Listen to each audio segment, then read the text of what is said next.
For today's vlog, we're going to talk a little bit about my trip to Seattle. We did a personal safety training seminar, and you notice I say personal safety rather than self-defense because the program really is designed as a lifestyle change. And it doesn't just have to be personal safety against crime. It's used in all emergencies, whether it's fire, natural disasters, anything. So, first of all, again, my utmost thanks to Master Mike Shintaku and Exceed Martial Arts for letting us use their facility. We had a great time, and I'm going to be posting some photos and video. And the girls really had probably the most fun gouging Bob's eyes out. But while I was also in Seattle, I attended this SITS Bloggy Bootcamp.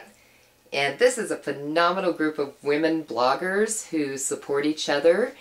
And, well, I'll tell you all about them later. But the thing that really struck me as I was at the conference was the number of parents that are putting electronics in kids' hands that are either too young or with no training whatsoever.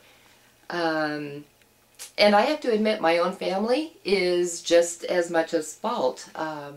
One of my nieces, whose name will remain unnamed, actually bought her 2-year-old an iPod for her birthday. I mean, really? A 2-year-old?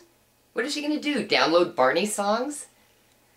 As far as I'm concerned, I mean, I know 8-year-olds who have iPads. I can't afford an iPad. Okay, maybe it's a little bit of jealousy speaking there, but really, I mean, I understand that there are great educational things out there. There's Leapfrog, and there's computer games that will train kids and educate them. But it really is not necessary to be a buddy to your child. They need a parent. They need someone to help them along in this new age of technology. If I was head of the FCC, all phones would be age specific. Up until, say, 12 years old, you get a phone. It dials certain numbers, it receives certain numbers. You don't get text messaging, you don't get cameras, you don't get anything other than a phone. From 12 to 18, then you start getting limited accesses. It's no different from driving a car, drinking ages, anything else that we establish for our kids to keep them safe. I mean, you're not going to let your 2-year-old drive your car, right?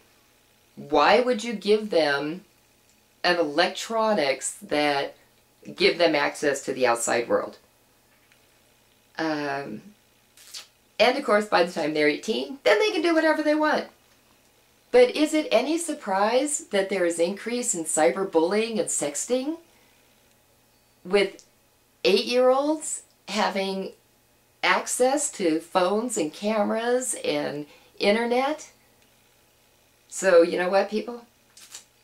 Let's downsize a little bit. Let's be parents to our kids.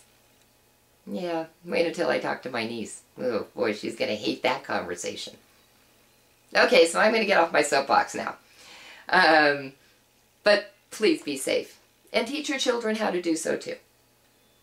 Oh, and as promised, I cannot forget to tell you about the SITS group. And, well, okay, it was a teaser. You're going to have to check out my alter ego at Magnetic Personality to find out all about those fantastic people. Oh, and did I mention how beautiful they are? Okay, talk to you later. And until then, be safe.